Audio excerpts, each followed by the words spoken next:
بالمحبة نحييكم يا هلا ويا هلا. Assalamualaikum warahmatullahi wabarakatuh. Ikhwan dan akhwat yang disayang oleh Allah Subhanahu wa taala. Ketika Allah memerintahkan as-shaum, puasa, maka kita pertama-tama tahu memang puasa ini adalah tentang urusan perut, dan ternyata urusan perut ini kaitannya sangat dekat dengan kemesraan kita dengan Allah Subhanahu wa taala. Adalah Sayyidina Sa'ad bin Abi Waqqas radhiyallahu anhu pada suatu malam. Beliau menjagai Rasulullah sallallahu alaihi wasallam. Ketika Sa'ad bin Abi Waqqas menjagai Rasulullah sallallahu alaihi wasallam, maka beliau tahu apa yang harus dilakukan. Tidak hanya kemudian menjagai, tetapi Sa'ad bin Abi Waqqas menyiapkan satu bejana. Bejana ini diisi air karena dia tahu pada waktu tengah malam Rasul akan bangun untuk qiyamul lail. Begitu Rasul terbangun, maka Sa'ad bin Abi Waqqas telah siap, dikatakan ini air wudhumu ya Rasulullah. Nabi SAW sangat berbahagia karena inisiatif daripada Sa'ad bin Abi Waqqas ini. Kemudian Nabi menawarkan kepada Sa'ad bin Abi Waqqas, mintalah wahai Sa'ad, aku akan mintakan untukmu kepada Allah. Aku akan doakan untukmu kepada Allah. Maka Sa'ad bin Abi Waqqas mengatakan, doakanlah ya Rasulullah agar semua doaku mustajabah. Ini permintaan yang sangat cerdas. Doakanlah ya Rasulullah agar semua doaku mustajabah.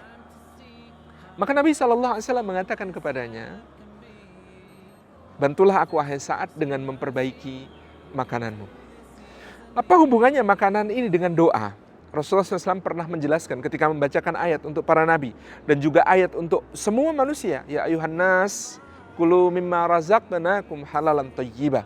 Wahai sekalian manusia, makanlah dari apa yang aku anugerahkan sebagai rezeki bagi kalian dengan cara yang halal dan juga thayyib.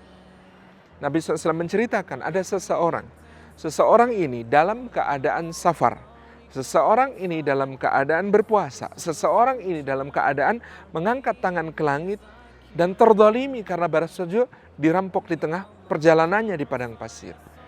Dia mengangkat tangannya mengatakan ya Rabbi, ya Rabbi, ya Rabbi. Tapi Nabi SAW berkomentar, bagaimana mungkin doanya akan dikabulkan sementara dia memakan yang haram, sementara pakaiannya dari barang yang haram. Bersebab apa?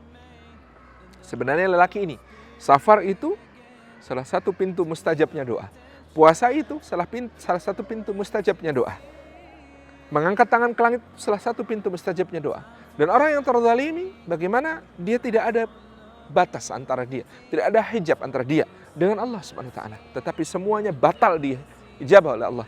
Karena apa? Karena barang haram yang melekat di tubuhnya. Jadi bahaya barang haram ini bukan cuma ketika dia tumbuh lalu menjadikan di situ api neraka lebih berhak baginya seperti yang dikatakan Sayyidina Abu Bakar As-Siddiq radhiyallahu anhu, tetapi juga bahkan dia berbahaya sejak mula karena adanya barang haram di dalam tubuh kita.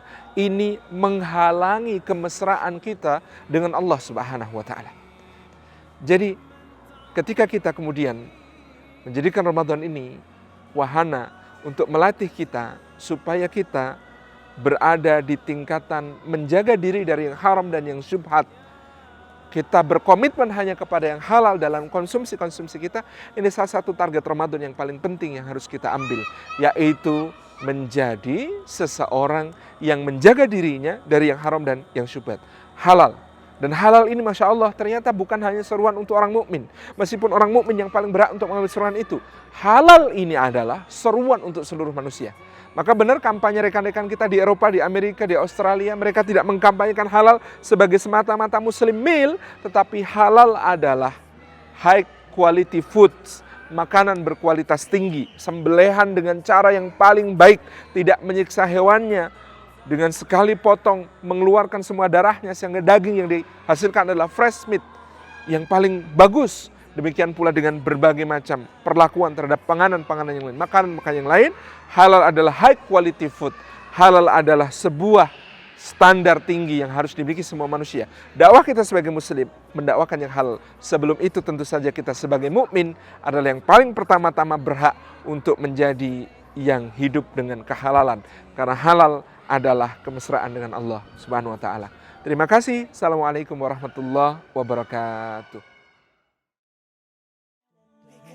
I'm a Muslim, that's what makes me happy, and that's the truth. Because I'm happy, because I have the noble good I'm happy.